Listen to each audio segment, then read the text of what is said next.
لوگ آپ کا دماغ کیسے ہائی جیک کر لیتے ہیں. لوگ آپ کو پتہ ہے جیسے طیارے ہائی جیک ہو جاتے ہیں، انسان کا دماغ بھی ہائی جیک ہو جاتا ہے. کبھی آپ کا دماغ ہائی جیک ہوا ہے؟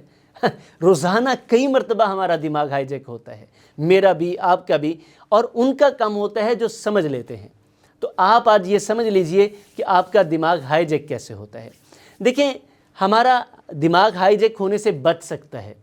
پہلے تو ہائی جیک کس طرح ہوتا ہے سمجھ لیجئے، اسے کہتے ہیں امیگڈالا ہائی جیک. یہ تب ہوتا ہے جب کوئی شخص آپ کو گالی دے اور آپ بدلے میں آگ بگولا ہو جائیں، یا اٹھا کے کوئی پتھر اس کے سر میں مار دیں.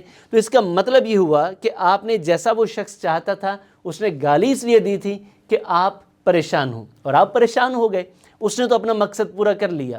آپ کا دماغ ہائی جیک ہو گیا ہے. آپ کا کمال یہ ہے کہ وہ اگر آپ کو کچھ کہتا ہے تو آپ اپنے آپ کو نارمل رکھیں. ویسے ہے یہ بڑا کمال، بڑا مشکل کام ہوتا ہے، کیونکہ کوئی آپ کو ماں بہن کی گالی دے کے چلا جائے یا آپ کی مرضی کے خلاف کوئی کام کر جائے اور آپ خود کو کنٹرول کر لیں، یہ بہت بڑا کام ہے اور بڑے دل گردے کا کام ہے.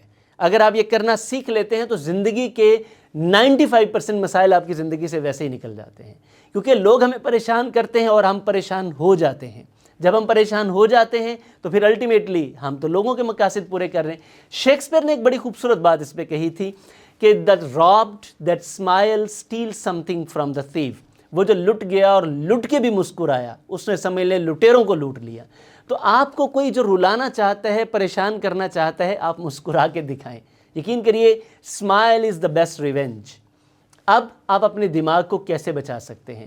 دیکھیں، 3 دعائیں ہر روز ضرور کیا کریں.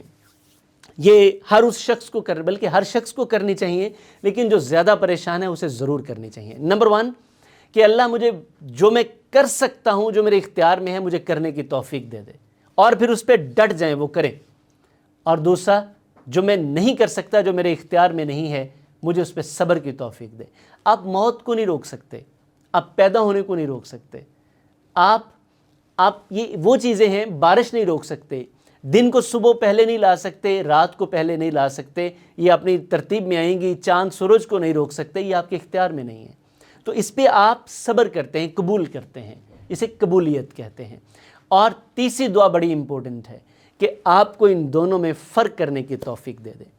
اگر آپ یہ 3 دعائیں کرتے ہیں تو اس کا مطلب یہ ہوا، دعا کے ساتھ ساتھ آپ خود کو میسج دیتے ہیں کہ میں نے یہ 3 کام کرنے ہیں. یعنی کہ پہلے والے 2 کام میں نے جو کر سکتا ہوں وہ کرنا ہے، جو مجھ سے ہو نہیں سکتا اس پہ صبر کرنا ہے. تو آپ کی زندگی خود بخود آسان اور پرسکون ہو جاتی ہے.